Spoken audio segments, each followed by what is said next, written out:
I keep seeing 2-1 buydowns everywhere in Massachusetts right now. New builds outside Boston, listings in Quincy and Braintree, you name it. Some of these offers are genius, some are traps. In the next few minutes, I'll show you the simple rule I use to decide which is which so you don't overpay or get surprised when the payment jumps. My name is Sidrit Veselaj, and I'm the owner of EasyLend Mortgage, a local mortgage broker here in Massachusetts. My team and I help homeowners and home buyers across Boston, Braintree, Quincy, and the rest of the state make smart, numbers-driven decisions about their mortgages without the jargon. Before we dive in, if you want Massachusetts-specific mortgage tips, every week please hit subscribe and tap like on this video. It helps more local buyers find this information, and it tells me to keep making videos like this.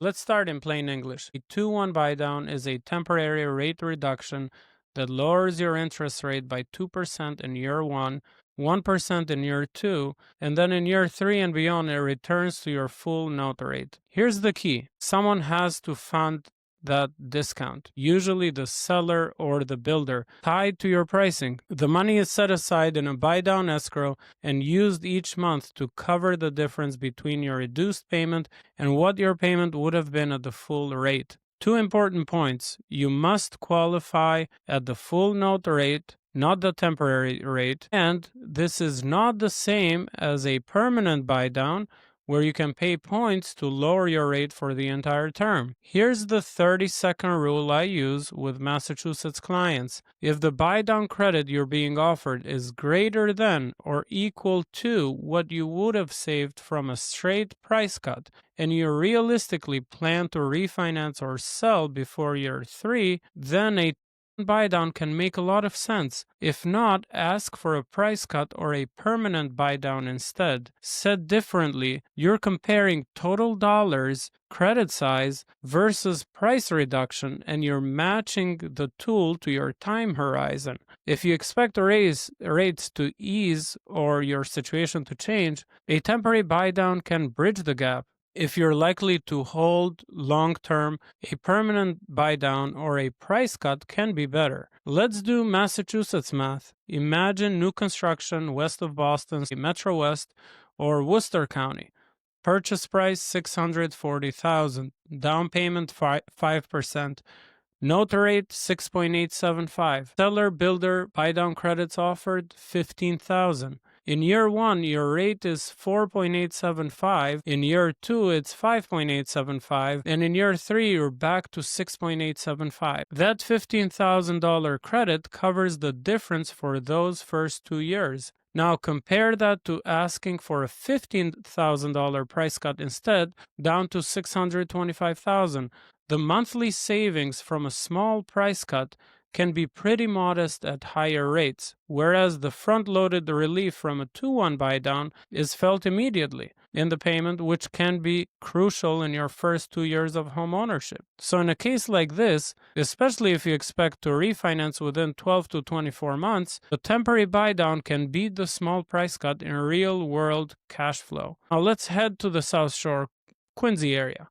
List price $599,000. Competing offers, the seller is offering a $12,000 credit toward a 2-1 buydown. Your alternative is to counter for a $12,000 price reduction to $587,000. If the $12,000 credit fully funds your first 2-year payment relief, that might deliver more monthly breathing room than the small reduction in loan amount from a $12,000 price cut. But, big but, if the credit is too small to truly fund the buydown at your loan size, you might only get a 1-year buydown. In that case, the price cut may be smarter. This is why you always ask your lender to price both paths side by side. A, full 2-1 funded buydown, and 2, price reduction of the same dollar, plus also a permanent buydown with points, what they would look like. In Braintree, I'm seeing sellers who are open to credits if it helps them hit a headline price that looks good online. If you're the buyer, that can work in your favor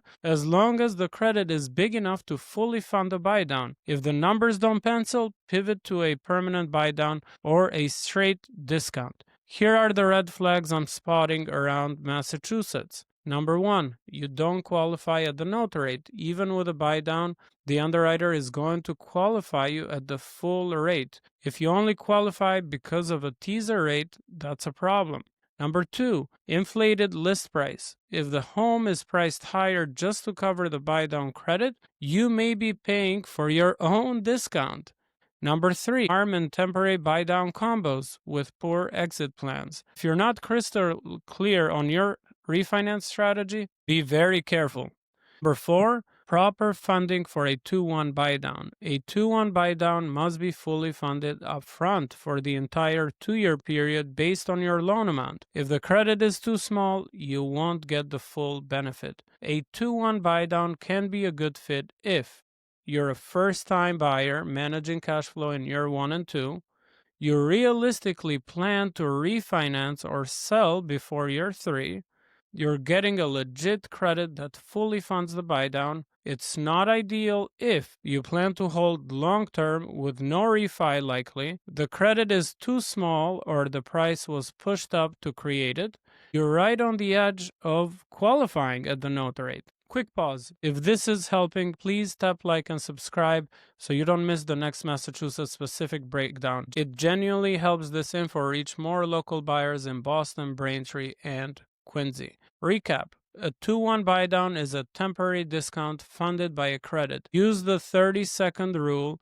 compare the credit to a price cut, and match your time horizon. Always price 3 paths: temporary buydown, equal price cut, and permanent buydown. Watch the red flags: qualification at the note rate, inflated list price, and partial funding. If you're buying anywhere in Massachusetts, Boston, Braintree, Quincy, Metro West, North Shore, or South Shore, and you want a quick scenario review, go to easylendmortgage.com or DM me the word buy down in my Instagram with the handle sidrit.veselaj, my first and last name. We'll run your numbers and tell you in writing which path is most cost effective for your situation. Thanks for watching. I'm Sidrit Veselaj, owner of Easy Lend Mortgage right here in Massachusetts. If you found this helpful, please subscribe, hit like, and share this with a friend who's house hunting in Boston, Braintree, Quincy, or wherever in Massachusetts. See you in the next video where I'll compare HELOC versus cash out refinance for Massachusetts homeowners. Thank you.